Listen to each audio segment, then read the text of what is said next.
मैं यादव जरूर हूँ, लेकिन मेरे खानदान में किसी ने भी गाय ढोर का चारा नहीं खाया है।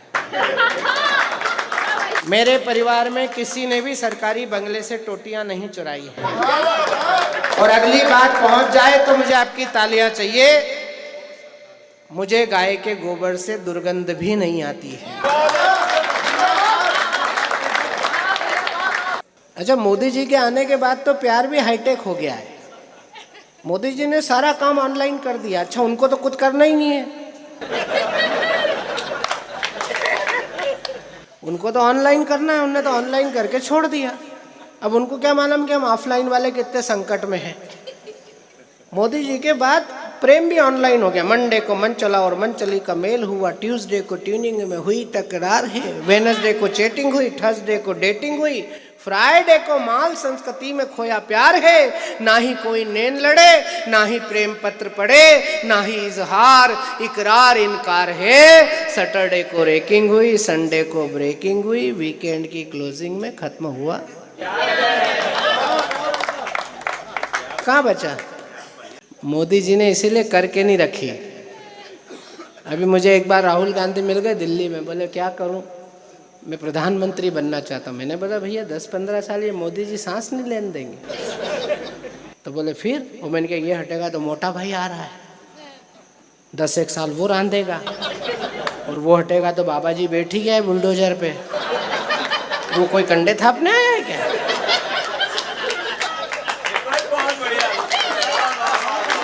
मैंने कहा तेरी जवानी भी खराब है, तेरा बुढ़ापा भी खराब है। तो बोले क्या करो? मैंने कहा कुछ मत कर, शादी कर। बोले शादी से क्या होता है? मैंने कहा हमारे यहाँ पत्नी के भाग्य से भी चेयरमैनशिप मिलती है। उंगली यहीं रखूंगी, ताली बजाओगे? अच्छा, हम भी जो सब घूम रहे हैं सब पत्नी के भाग्य से घूम रहे हैं, और तुम भी जो कीचड़ में बैठ के कमल खिला रहे हो ये भी पत्नी का ही भाग्य है। मेरा इशारा असली गांधी की तरफ है। हाँ, अभी वाले से मेरा कोई लेना देना नहीं, उस भाई का कोई भरोसा नहीं। अभी देश जोड़ने निकला था, आजकल वोट चोरी पकड़ने निकला है। ना देश जुड़ा ना चोरी पकड़ाई, वो छोरी तो पकड़ा ही नहीं अभी तक। अच्छा, अपना भी देश क्या अद्भुत है बताओ। प्रधानमंत्री जिसने करके नहीं रखी, विपक्ष का नेता उसकी हो नहीं रही, ना उसको तनाव,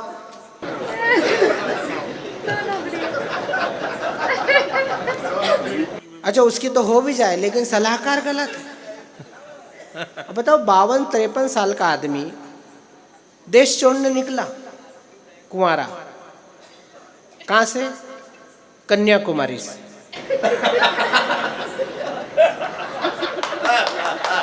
समझे? गया कहां? कश्मीर। कितना तेज चला दाव ताव में कि लोकसभा के ही बाहर हो गया। वो तो सुप्रीम कोर्ट को दया आई तो वापस अंदर लिया। 15 किलोमीटर भी नहीं चला। वो केरल के किसान आ गए, बोले सर फसल नष्ट हो गई। तो भैया जी ने कहा खुले में क्यों बोई थी?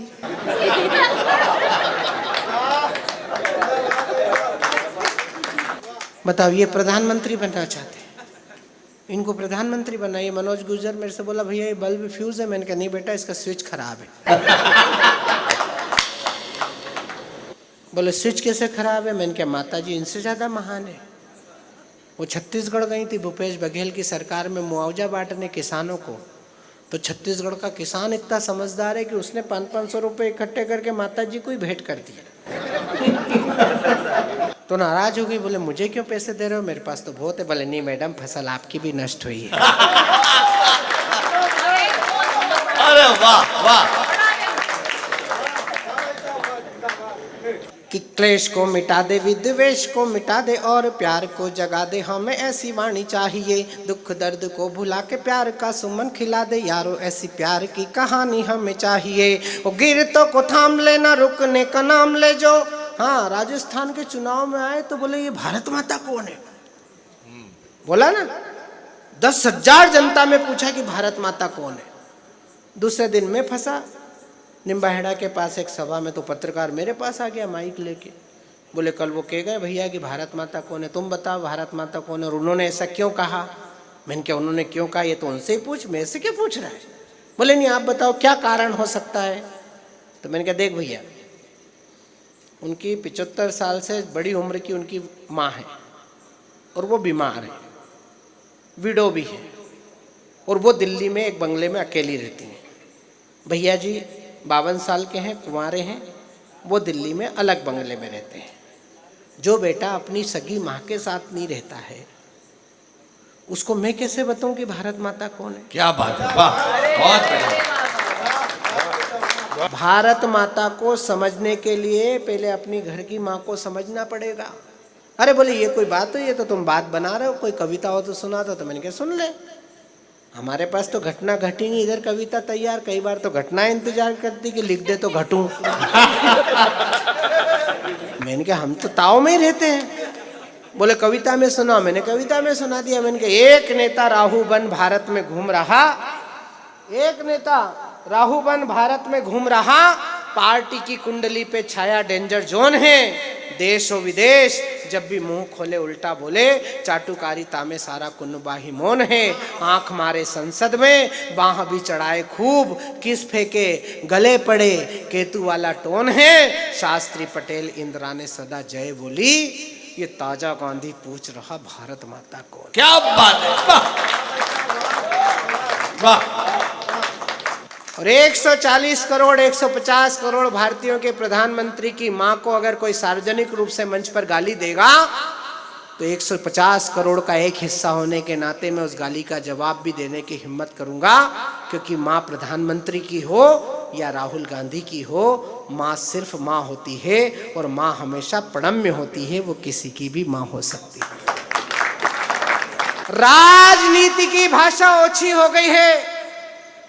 ऐसा लगता है कि बुद्धि सो गई है, मन के अंधे राह दिखाने लगते हैं, लूले लंगड़े दौड़ लगाने लगते हैं, आसमान छोटा बतलाने लगते हैं, क्या कहना और क्या चिल्लाने लगते हैं। जो भारत माता के बंटवारे के भी अपराधी हैं, मन के अंदर शैतानी है, तन से अवसरवादी हैं। संस्कारों को गाली दी है सामंती अंग्रेजों ने, और भगवा को आतंक बताया है काले अंग्रेजों ने। हाय हाय, वाह वाह वाह वाह, बहुत बढ़िया। कैमरे के सामने एक बात कह रहा हूं, लोग नरेंद्र मोदी को गाली इसलिए नहीं दे रहे हैं कि वो काम अच्छा नहीं कर रहे हैं, लोग नरेंद्र मोदी को गाली इसलिए दे रहे हैं कि वो इनको बुरा करने नहीं दे रहे हैं। वाह वाह। अब मैं सही कहूं तो तालियां उठाना, वरना पहला एक प्रधानमंत्री है आजादी के बाद आज जिसने जिस दिन से शपथ ग्रहण की 2014 से लेकर आज तक कभी भी अपने काम से 1 घंटे की छुट्टी नहीं ली। ये पहली बार हुआ है हिंदुस्तान में। और अगली बात पर आपकी तालियां बढ़ेंगी और उससे अगली बात पर तो आप घर तक बजाओगे। पहला प्रधानमंत्री है जो दिल्ली में एक खानदान की समाधियों को छोड़कर कभी हल्दी घाटी में महाराणा प्रताप के बलिदान को प्रणाम करता है, तो कभी मध्य प्रदेश में आकर चंद्रशेखर आजाद की उस कुटिया में जाकर नमन करता है। क्या बात है, वाह वाह। पहला प्रधानमंत्री है जो परीक्षा के पहले हमारे घर के छोटे छोटे बच्चों से बात करता है। इसके पहले हुआ कोई? इस साल 28 लाख से ज्यादा बच्चों से बात किए। एक बेटी मेरी भी है जिसने 12वीं पास की है, उससे भी बात की है। लोग परेशान है, बोले तो बच्चों से बात कर रहा है। मैंने कहा उसके थोड़ी है।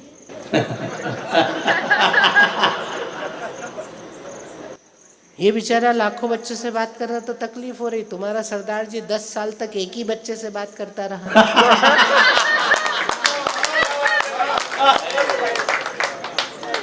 उस बच्चे को यही पता नहीं कि आलू जमीन में बोते हैं कि पेड़ पे लगता है। उसके सामने माइक हो तो फिर कुछ भी बोलता है वो। हमारे यहाँ बोले मैं पांडव हूं। जैसे उसने बोला कि मैं पांडव हूं तो शिवराज सिंह फ्री थे। उन्हें कहले पांडव है तो द्रौपदी बता। सिर खुजाने लगे। पीए को बुलाया, बोले इधर आओ, ये पांडव कौन था? तो पूरा पांडाल मौन था। पीए ने कहा सर वो था नहीं, थे। बोले जो भी हो बताओ, तुम तो पांडव ही बता रहे थे, तो द्रौपदी मांग रहे हैं। भाजपा वाले चिंदी का ताजमहल बना देंगे। मुझे अभी बताओ पांडव कौन था। पिए ने सोचा कि आज ही बताओ, नहीं तो कल फिर नया कोई तमाशा नहीं हो जाए। वो पिए तो पिए होता है, ये बड़े लोग रखते हैं पिए, तुमको पता है कि नहीं पता है? इतनी समय उनका पिए 2-3 बार पिए होता है।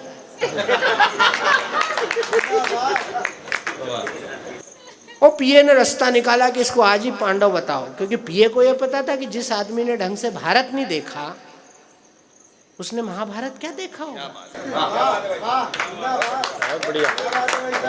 हमारे यहाँ भारत जोड़े निकले थे ना, इंदौर से निकले थे वो, तो मैंने पूछा भैया किधर? बोले भारत जोड़ने। मैंने कहा यहाँ कहाँ टूटा है? मैंने कहा वहाँ जोड़ो जहाँ तुम्हारे बाप दादा तोड़ के गए हैं। हाँ, मैंने नरेंद्र मोदी जी से कहा, मैंने कहा इनकी यात्रा एक बार वहाँ निकालो जहाँ से भारत टूटा हुआ है। बोले कहाँ से टूटा हुआ है? मैंने कहा दिल्ली से लाहौर, खर्चा अपन करेंगे, भले हमारे कविता के पैसे से ले लो। बोले उससे क्या होगा? मैंने कहा पाकिस्तान समाप्त हो जाएगा। अरे बोले क्या बेवकूफ़ सरी की बात करते हो, इनकी यात्रा से पाकिस्तान कैसे समाप्त हो जाएगा? मैंने कहा क्यों? जिसकी यात्रा से 125 साल पुरानी पार्टी समाप्त हो गई। क्या बात है। दक्षिण में वो 36 साल का एक नौजवान लड़का बोलता है, बोले सनातन समाप्त कर देंगे, डेंगू है, मलेरिया है। मैंने कहा तेरे दादा से तो हुआ नहीं।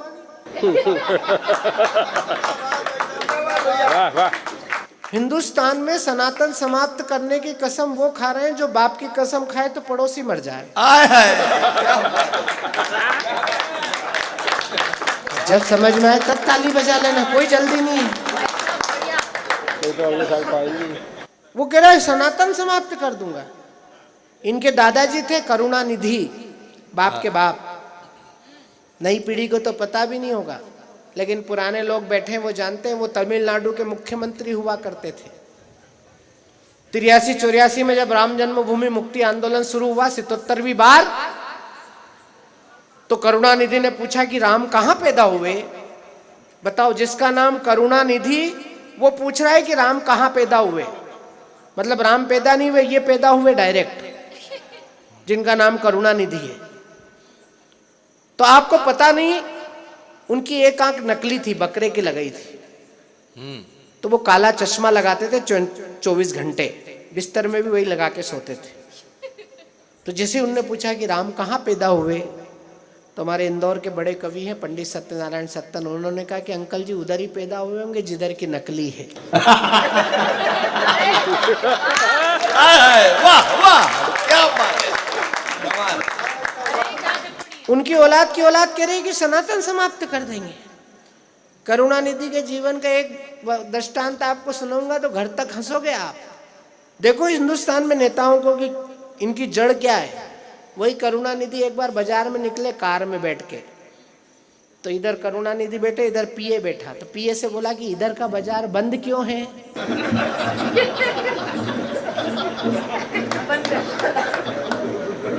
पीए ने कहा सर उधर से आएंगे तो खुल जाएगा।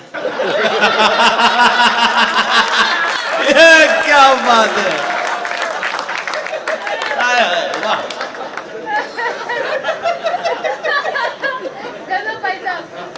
14,500 पेज का दस्तावेज सुप्रीम कोर्ट में दायर करके मनमोहन सिंह की सरकार ने पूछा था कि राम कौन से नर्सिंग होम में पैदा हुए, और जिन्होंने राम के जन्म के प्रमाण पत्र मांगे थे उनकी खुद की जन्म कुंडली इन दिनों संकट में है।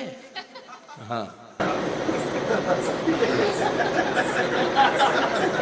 और ताली तो इस बात पे बजाना कि राम के जन्म के प्रमाण पत्र वो लोग मांग रहे थे जिनकी खुद की जन्म कुंडली इस देश में नहीं बनी है। और जिस दिन 5 अगस्त के दिन नरेंद्र मोदी जी ने पहली चांदी की ईंट रखी न्यू में, जो लोग राम के जन्म के प्रमाण पत्र मांग रहे थे ना, वही सुंदरकांड कर रहे थे, वही हनुमान चालीसा पढ़ रहे थे। और अब कह रहे हम मंदिर के विरोध में नहीं थे। मैंने कहा ठीक है, राम के मंदिर के विरोध में नहीं थे तो कृष्ण के मंदिर के समर्थन में आ जाओ।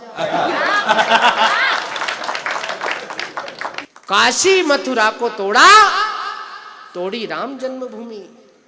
ये इतिहास है इस देश का, लिखा हुआ है, कोई नकार नहीं सकता। माई का लाल, काशी मथुरा को तोड़ा, तोड़ी राम जन्मभूमि, लूटा सोमनाथ, सारे मुगलों के पाप हैं। 3,500 मंदिर भारत में तोड़ डाले, कुर्सियां बचाने और पाने वाले पाप हैं, तुष्टिकरण तो कभी धर्म परिवर्तन है। वोटों के लिए जो अपनों ने किए जाप है, और आस्था का राम सेतु तोड़ने चले थे आप। ऐसा लगा कुछ नेता यहाँ मुगलों के बाप हैं। आय हाय, वाह वाह वाह वाह वाह। तो मेरा संकट यह है अंकल कि मैं 27 का होने वाला हो गया हूँ। तो बेटा तू 35 साल के आदमी को अंकल क्यों कह रहा है?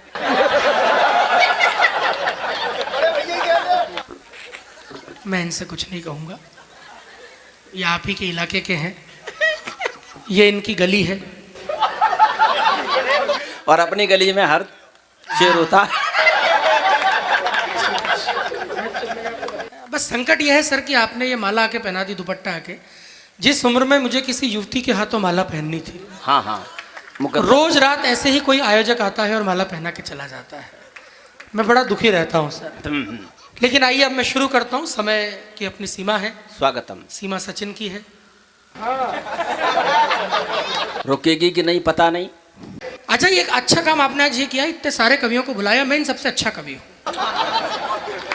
क्योंकि ये सारे कवि नेताओं का बहुत मजाक उड़ाते हैं। हाँ मैं कभी किसी नेता का मजाक नहीं उड़ाता हूँ, जी, और विशेषकर राहुल गांधी जी का तो कभी नहीं उड़ाता हूँ। साड़ू भाई हैं अपने। अरे मजाक उड़ाना, उनकी इज्जत करो। इस देश में अगर इंटरनेट का डेटा और सोनिया जी का बेटा नहीं होता तो एंटरटेनमेंट का क्या होता? शाबाश। सारे लोग डंडा लेके पीछे पड़ते हैं। भैया वो हास्य कवियों के कुल देवता है। हाँ, ये तो आपको याद होगा, एक वो यात्रा लेके निकले थे, याद है आपको? कौन सी? भारत जोड़ो। अच्छा, ये भी आश्चर्य की बात है कि जिसको पार्टी जोड़नी चाहिए, हाँ। मैं कहूंगा नहीं आपसे तालियों के लिए, संकोची आदमी, खुद ही बजा दीजिएगा जाए। इतनी बजा रहे हो तो रहने दो। ऐसा लगता है 10-15 लोगों ने पूरे समाज का ठेका ले रखा है। तो मैं खुद ही बजा सकता हूँ। भले आदमी राहुल गांधी जी, आपको पता, जैसे मोदी जी ने क्या कहा, जो मैं बोलता हूँ वो मैं करता हूँ। अमित शाह जी ने क्या कहा, जो मैं नहीं बोलता हूँ वो डेफिनेटली करता हूँ। राहुल जी ने कहा कि भैया मैं तो सीधा आदमी हूँ, मुझे तो खुद ही पता नहीं चलता कि मैं क्या बोलता हूँ और क्या करता हूँ।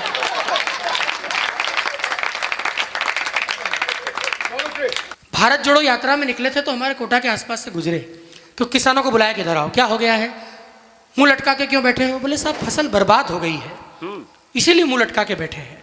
तो उन्होंने पूछा कि खुले में क्यों बोई थी? लोगों ने कहा कि आप यात्रा करो।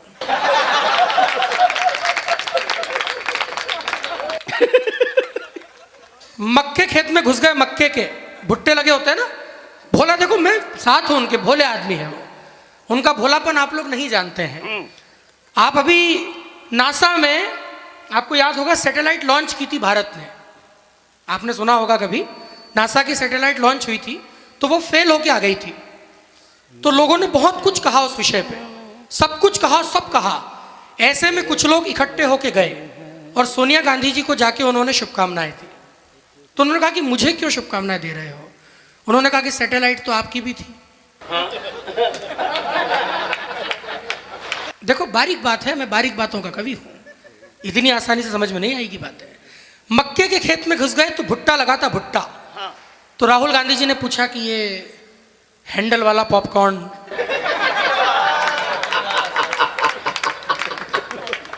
ये क्या है?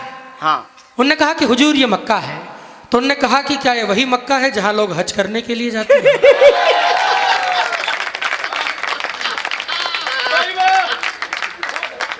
वाह। किसानों ने हाथ जोड़ लिए कि भाई साहब बोले प्रभु यात्रा- ये वो मक्का है जिसका पॉपकॉर्न बनता है जो तवे पे उछलता है। हाँ। तो उन्होंने पूछा कि ये पॉपकॉर्न तवे पे क्यों उछलता है? किसानों ने कहा कि बैठ के देखो।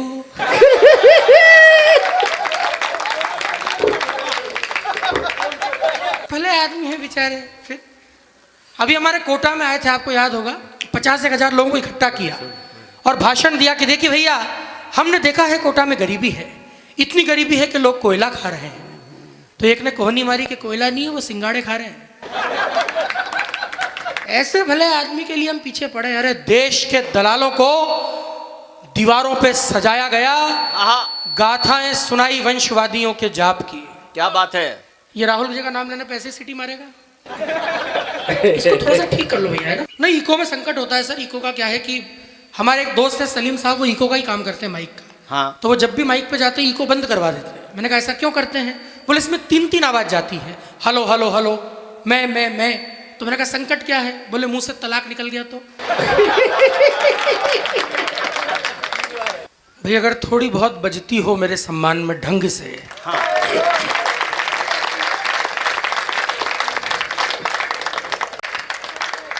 बस इतनी तालियों में मेरे छुरछुरी पल जाएंगे, और वो पल जाएंगे जो भी हुए भी नहीं है। शाबाश। नहीं, वो तो हो जाएंगे, आशीर्वाद ले जाना यहाँ का। इन्होंने 4 पंक्तियां सुनाई है। इन्होंने उस भुआ जी पे 4 पंक्तियां सुनाई है जिसके फूफा का अभी तक ब्याह ही नहीं हुआ है।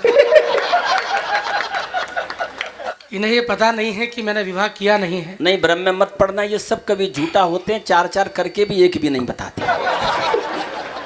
ऐसा वो करते हैं जो कार्यक्रमों का संचालन करते हैं। नहीं, मैं तो मान रहा हूँ कि मेरे पास 4 हैं।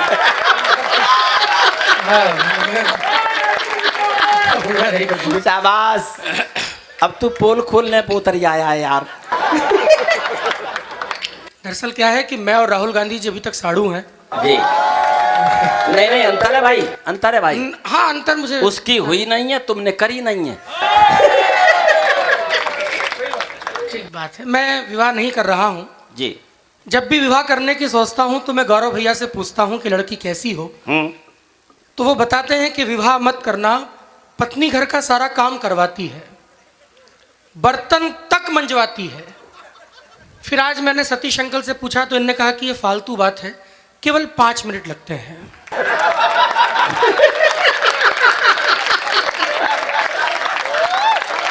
मैं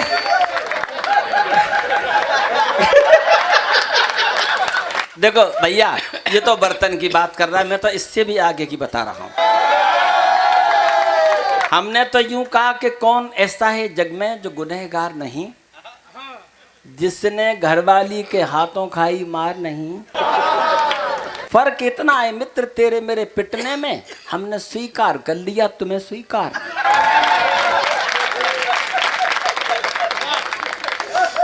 हाँ, ये एटा के एटम जिसके भी हों। नहीं, हमें आश्चर्य आदित्य बाबू जी है कि जब यहाँ कभी सम्मेलन नहीं होता होगा तब ये बच्चे क्या करते होंगे। इनका तो पता नहीं, पर इनके पिता कहीं संचालन करते होंगे।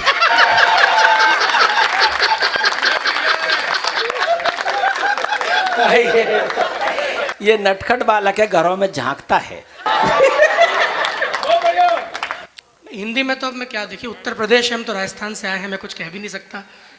क्या पता कब आप फॉर्च्यूनर में बिठा दो।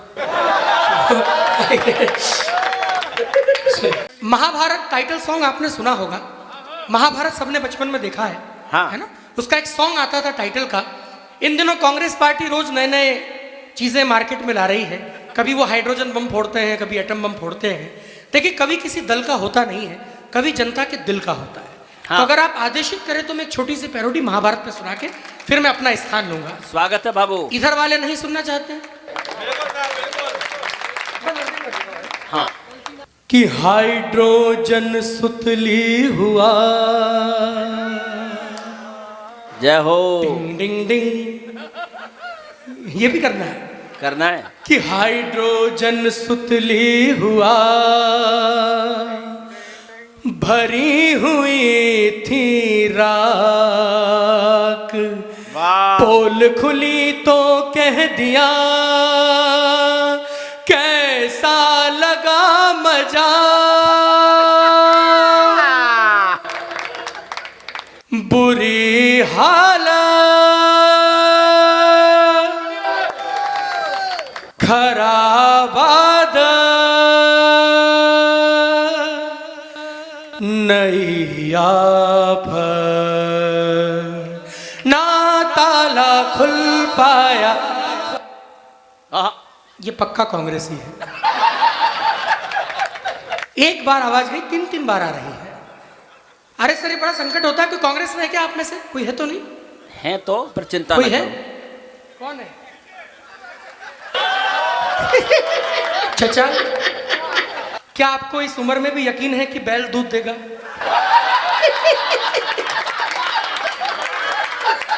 अच्छा आदित्य, मुझे तो ये डर लग रहा था तुम ये पूछो चचा अब भी कांग्रेस में कुछ बचा?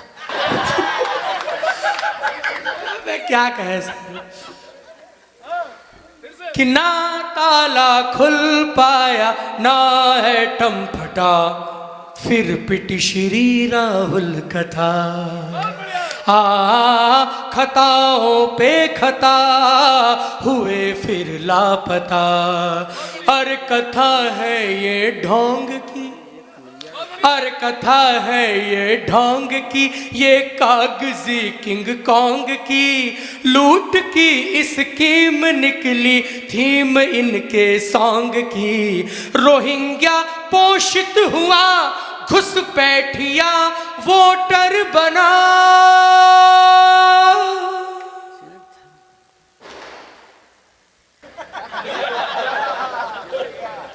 यदा कदा हि विजयस्य, एक एक शब्द सुनना, एक एक शब्द। हाँ। यदा कदा हि विजयस्य यानी अधिकतर हारत,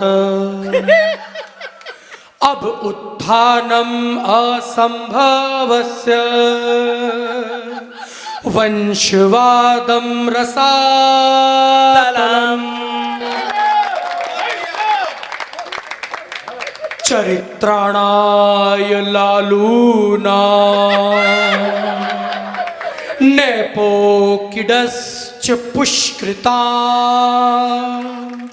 धर्म संस्था पे खार खाए, इसलिए है फूके फूके। तो रीच अब कांग्रेसियों की, राहुल को नहीं ठीक लागत, हीट जागत सीट भागत, स्वार्थ की है कहानी, मोटर वही पुरानी, बेईमानों की ये लंका आखिर में जल ही जाने। कांग्रेस हारती है, मोदी पुकारती है, इनकी ये बदजुबानी एंडिंग में है कहानी। खत्म आफा, तालियां बढ़ाते चलना। नया भारत, नमो स्वागत। अब ये जो कवि पीछे है ना, ये राहुल जी के खिलाफ बहुत कुछ बोलते हैं, बेचारे की इज्जत ही नहीं करते। नहीं बोलना चाहिए आप लोगों को राहुल गांधी के खिलाफ, किसी को भी नहीं बोलना चाहिए, क्योंकि राहुल गांधी हम हास्य कवियों के कुल देवता है।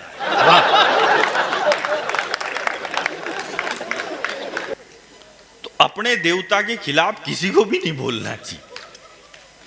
अच्छा, जब मैं मोदी जी को सुनता हूं तो मैं बीजेपी को वोट देने के लिए प्रेरित होता हूं, फिर मैं राहुल जी को सुनता हूं तो मैं बीजेपी को वोट देने के लिए मजबूर हो जाता हूं।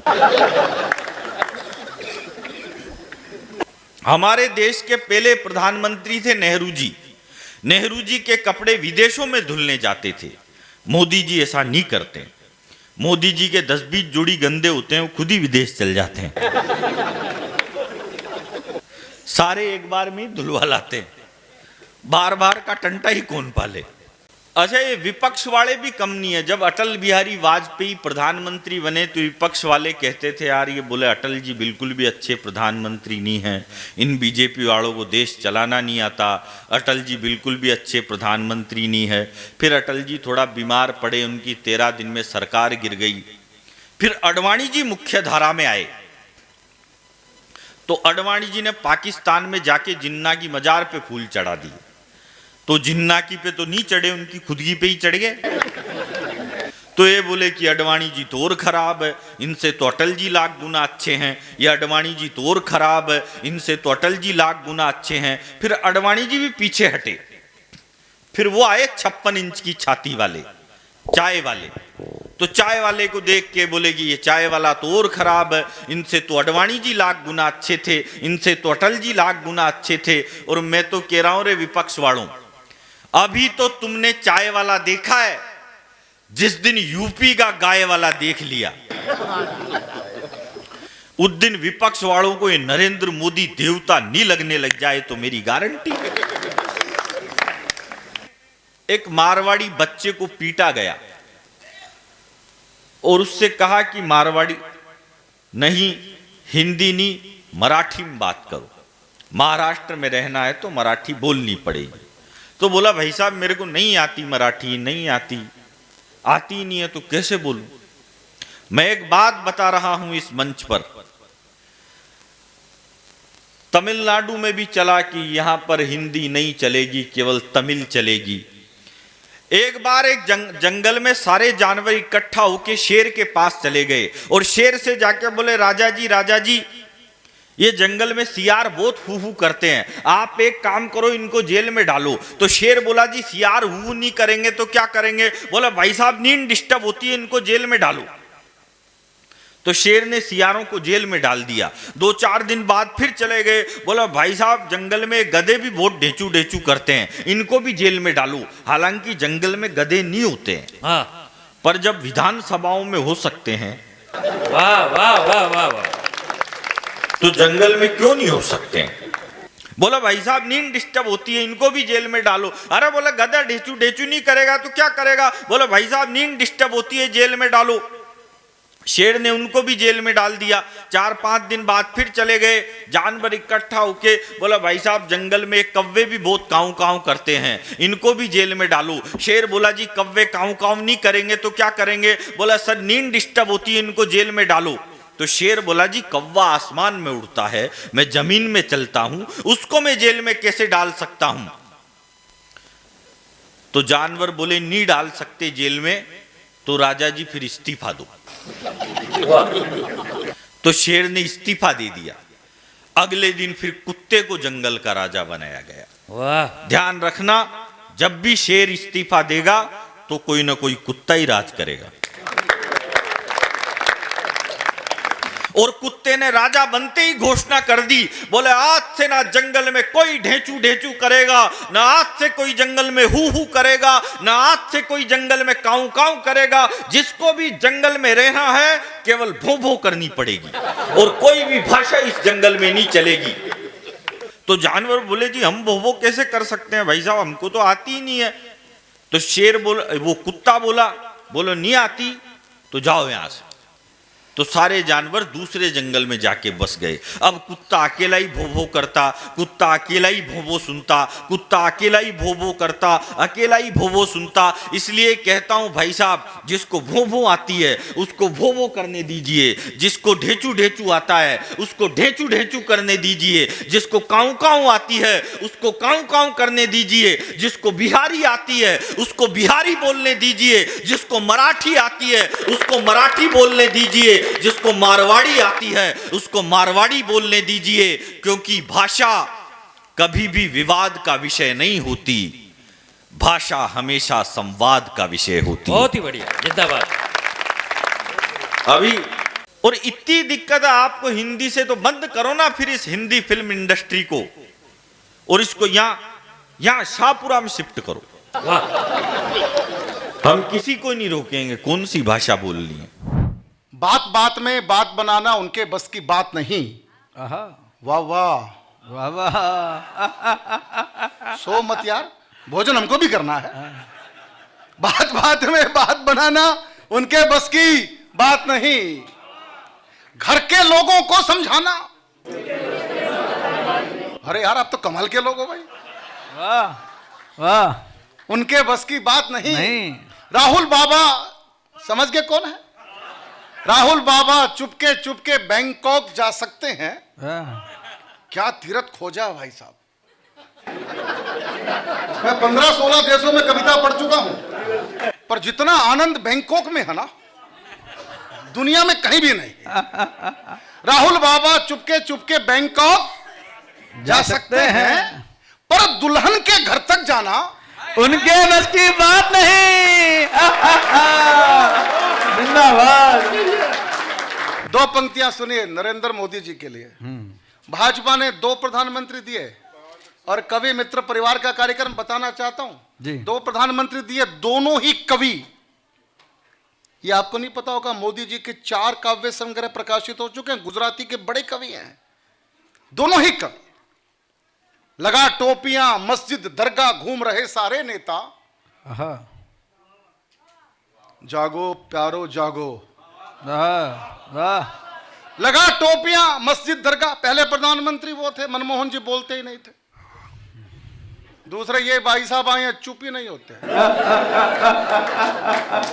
दिल की बात, मन की बात, फेफड़े की बात, गुर्दे की बात, टेलीविजन की बात, रेडियो की बात, सारा दिन बोलते ही रहते हैं। मुझे प्रतीक गुप्ता ने पूछा ये इतना क्यों बोलते हैं? मैंने कहा प्रतीक भाई, जिसके घर में लुगाई नहीं होती ना, जिंदाबाद जिंदाबाद।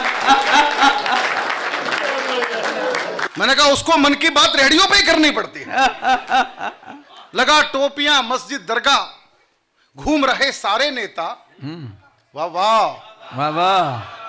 लगा टोपियां मस्जिद दरगाह घूम रहे सारे नेता, मोदी को टोपी पहनाना उनके बस की बात नहीं। उनके बस की बात नहीं। 2 पंक्तियां मैं आपके प्रांत के लिए बोलना चाहता हूं, क्योंकि बाबा जी के ना बोलूंगा तो फिर यहां से ठीक नहीं है। हमने नया घर बनवाया अभी अभी,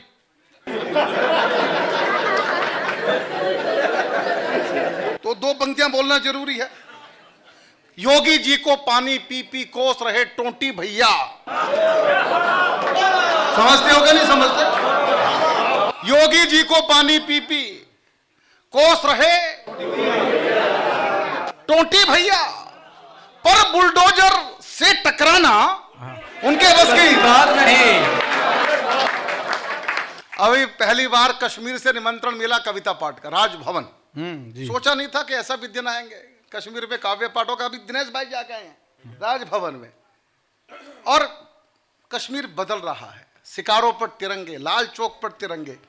कभी मनोहर जोशी जी के साथ मुरली मनोहर जोशी तिरंगा लेके गए थे, रास्ते में अरेस्ट हो गए थे, याद है कि नहीं आप लोगों को? लाल चौक पे कविता हो रही है इस समय। पाक समर्थक, बड़ी बात है साहब। पाक समर्थक हुर्रियत नेता हुए नदारद घाटी से। सो मत। पाक समर्थक हुर्रियत नेता हुए नदारद घाटी से, मोटे भाई से बचपना